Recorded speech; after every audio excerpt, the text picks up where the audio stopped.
Welcome to Scareticulus. Subscribe to the channel. Come on, partner. I asked you once, I asked you twice. Third time's a charm. Halloween season. The best time of the year. Ghosts, goblins, and overpriced candy at Target. And the perfect excuse to talk about scary movies. Normally I'd mark the 1-year anniversary of this channel by celebrating one of my favorite scary movies. But instead, we're gonna drag a slimy skeleton out of Tim Burton's closet. That's right, I'm talking of course about Beetlejuice Beetlejuice.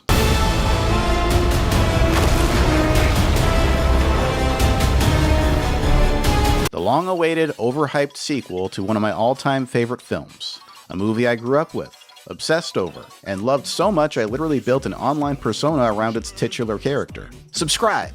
Michael Keaton's original performance, the manic chaos, the dark humor, the sheer unpredictability, was lightning in a bottle. Nothing has even come close to matching its zany brilliance. So when the sequel finally came out after decades of rumors, I was excited. For about 5 minutes. Then I saw what Burton gave us. And let's just say it was less Ghost with the Most and more Ghost with the Most plot lines. Am I right? For a year now, I've had to sit in Kafkaesque torment knowing this movie exists. And even though everyone seems to have shut the door on this lazy, overstuffed mess of a film and highlighted all of its follies, I have yet to really say my piece on the matter. So join me as we exhume this corpse and examine the top 10 things wrong with Beetlejuice Beetlejuice.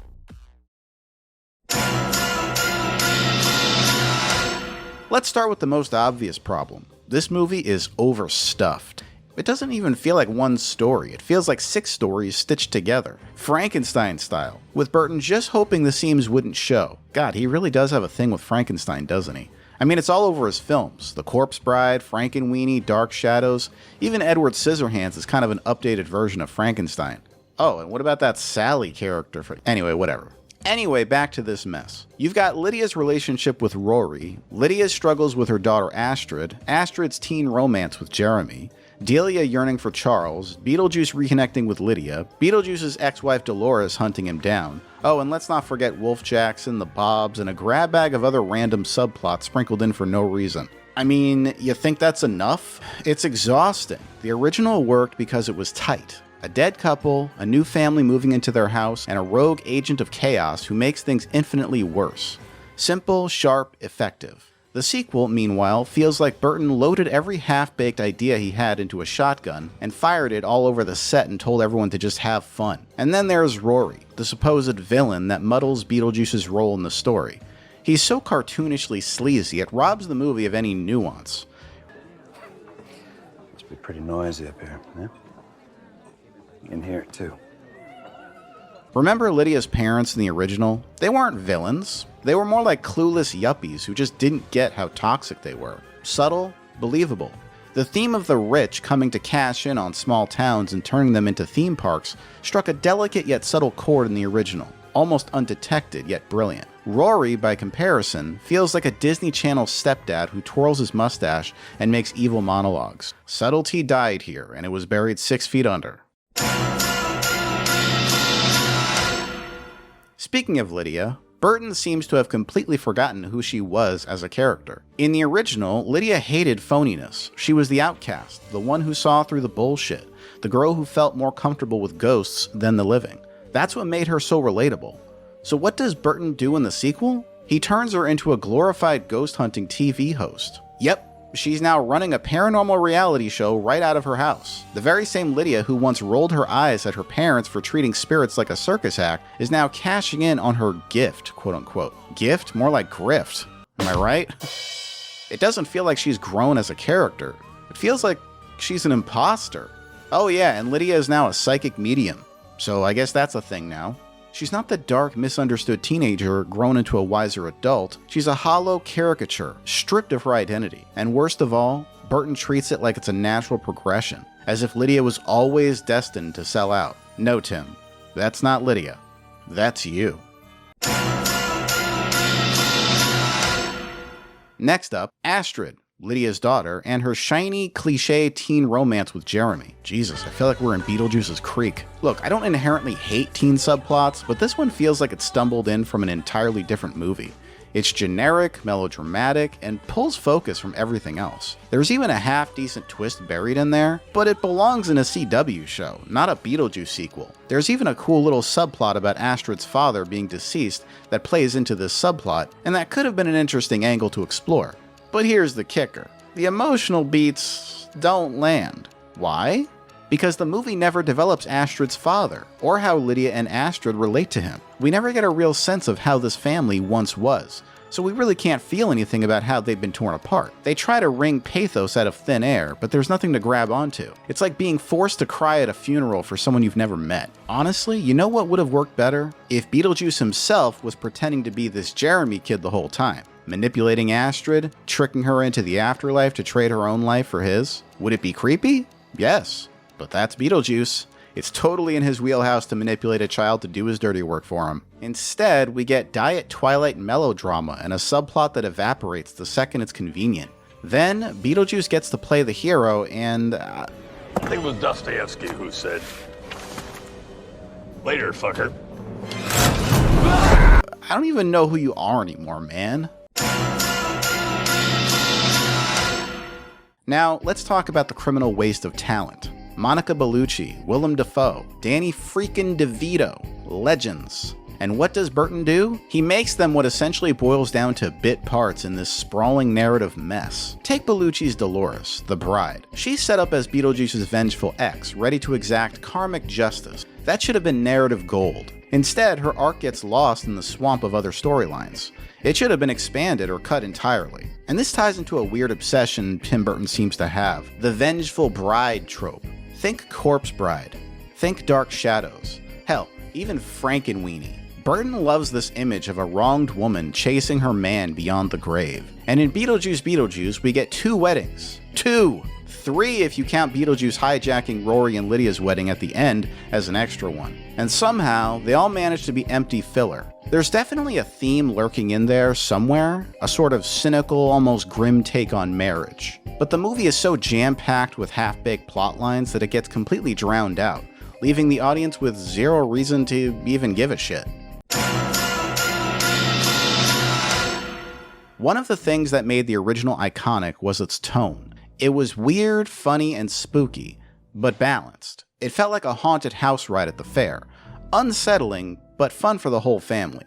Ultimately, Tim Burton didn't really know what kind of film he wanted to make here. Complete tonal whiplash. One minute it's zany slapstick, the next it's gory B-horror. Then suddenly we're in a Hallmark melodrama. There's no cohesion.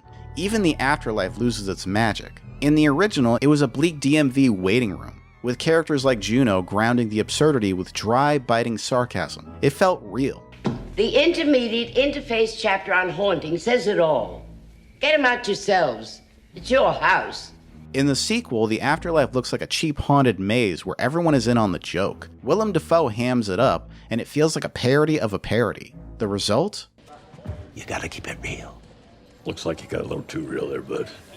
Nothing feels believable. Nothing feels dangerous. Just chaotic noise. Part of what made Beetlejuice so compelling in the original was that he was the absolute wild card, the most unhinged character in the entire film. He stood out, almost jarringly so. And that was the point. He was chaos incarnate. But in the sequel, he barely cracks the top 5. Surrounded by a circus of over-the-top characters all doing random nonsense, Beetlejuice weirdly fades into the background. More on that later. And now we get to... the Beetlejuice baby. What the hell even was that? I didn't dream it, right? I feel like everyone who has ever talked about this part of the movie fails to describe just how unhinged and creepy this part was. So, Beetlejuice somehow manages to knock up both Lydia and Astrid without their consent. Yeah, you heard that right. The original film's marriage to a teen subplot was already unsettling, but this sequel cranks it up to full-on creepy white van energy. At this point, you can't even ask what's happening anymore. You just have to sit there and wonder how the hell this made it past the script stage. So we have a Beetlejuice rape baby, or maybe 2, or maybe it was all an illusion. The film can't really decide. And that ambiguity isn't intriguing, it's sloppy. The whole subplot is creepy. It's uncomfortable and flat out unnecessary. It shifts the tone from weird haunted fun to, why am I watching this? It raises questions nobody wanted answered. Are Beetlejuice's kids canon now? Was this a dream? A hallucination? Who asked for this? Nobody. Not a soul. That's who. Remember the shrunken head guy from the original? The one-off gag that was funny because it was unique? Well, Burton decided to Xerox him 100 times and give us the Bobs. It's the perfect example of Burton's approach in this movie, taking what was once a clever little moment and stretching it into an overused running gag nobody asked for. They're meaningless, confusing, and transparently a merchandising ploy. They don't expand the mythology. They don't serve the plot. They exist so Hot Topic can sell Beetlejuice Funko Pops in bulk. This is basically a Spaceballs joke, except this movie isn't in on the punchline. Merchandising. The merchandising, where the real money from the movie is made. So we get a whole merch line of toys of a useless side character with no relevance to the plot. But you know what we don't get? Any follow-up on what happened to Beetlejuice after we last saw him stuck in the waiting room. Why was he even there if he was just gonna run off and start his own shady side business again? And why does the sequel suddenly treat him like some cog in the afterlife bureaucracy instead of the outlaw that he was? If the afterlife runs like a DMV with rules and enforcers, then why the hell isn't Willem Dafoe's character hunting him down for crimes against the system? In the original, Beetlejuice was a rogue outlaw, an unpredictable trickster, a criminal bioexorcist working outside the law. He was my assistant, but he was a troublemaker. He went out on his own as a freelance bioexorcist. Claimed he could get rid of the living. Here, he's treated like a disgruntled employee, punching the clock. It completely guts what made him dangerous in the first place. And honestly, none of it makes a damn bit of sense. Yes, there is a literal soul train to heaven in this movie. I wish I were joking. It's awkward, it's bizarrely racialized, and it's about as funny as a wet fart. This is the one moment in the movie that made me actually cringe. Not because it was spooky, but because it was embarrassing. Worse, it pokes holes in the world building. If there's a train to the afterlife, why are ghosts stuck in waiting rooms? Why aren't they boarding? The movie doesn't care because it only exists as a sight gag. But sight gags need to be funny. This wasn't. It was cringe in motion, and it just kept going. This entire film reeks of Tim Burton being let off the leash, and not in a good way. 5-minute musical numbers that drag on and on, stop-motion flourishes that add nothing, cameos shoehorned in like it's Space Jam Afterlife Edition. It's all style, no substance. I'll give Burton one small point. The moment with the children's choir eerily singing the old Banana Boat song from the original at the funeral actually sent a little chill down my spine. It was a clever callback done in a fresh, unsettling way. Daylight come and we want to go home. But that's it. That's the only grace I'm willing to hand over.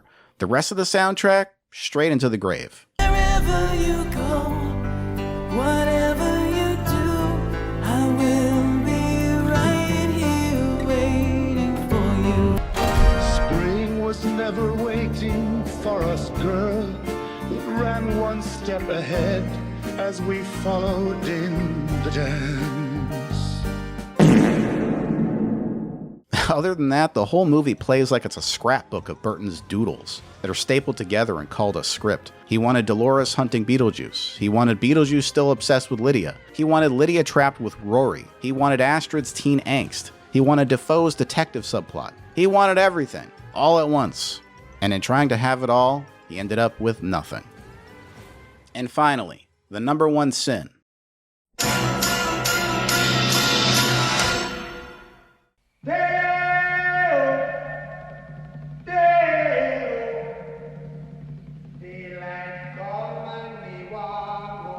It's cute, Delia.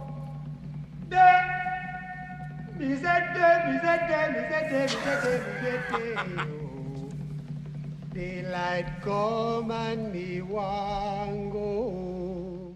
Burton doesn't understand his own movie. The reason the original film had those musical moments wasn't random.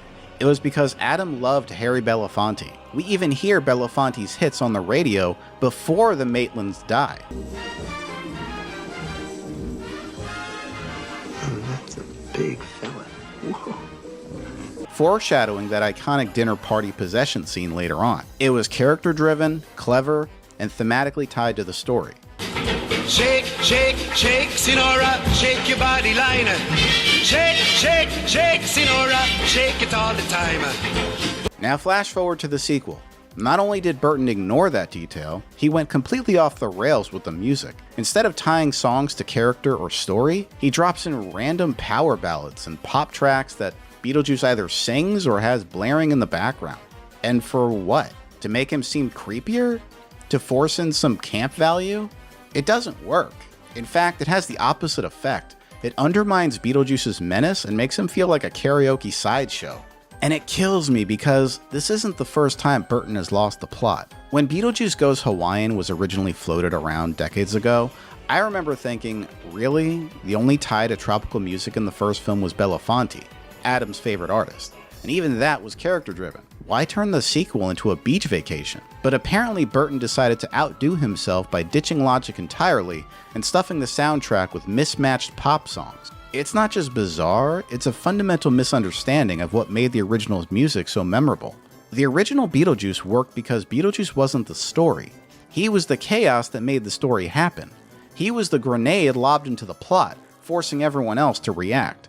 He wasn't a hero. He wasn't an anti-hero. He was a trickster, a problem. And there's a huge difference between the two. An anti-hero is still the lead of the story. You're supposed to follow them, even root for them despite their flaws. A trickster, though, is pure chaos. They're the grenade thrown into the plot, forcing everyone else to react. In the original, Beetlejuice was that unpredictable wild card. Dangerous, hilarious, and compelling because he wasn't the focus. He has motivation, but it was simple, selfish, and evil. Easy to divorce him as a lead in the story, but not harmless enough to ditch him as a villain. But in the sequel, Burton wants to have his cake and eat it too. He tries to turn Beetlejuice into the star, asking us to sympathize with him, even giving him a family subplot, ex-wife, kids, etc.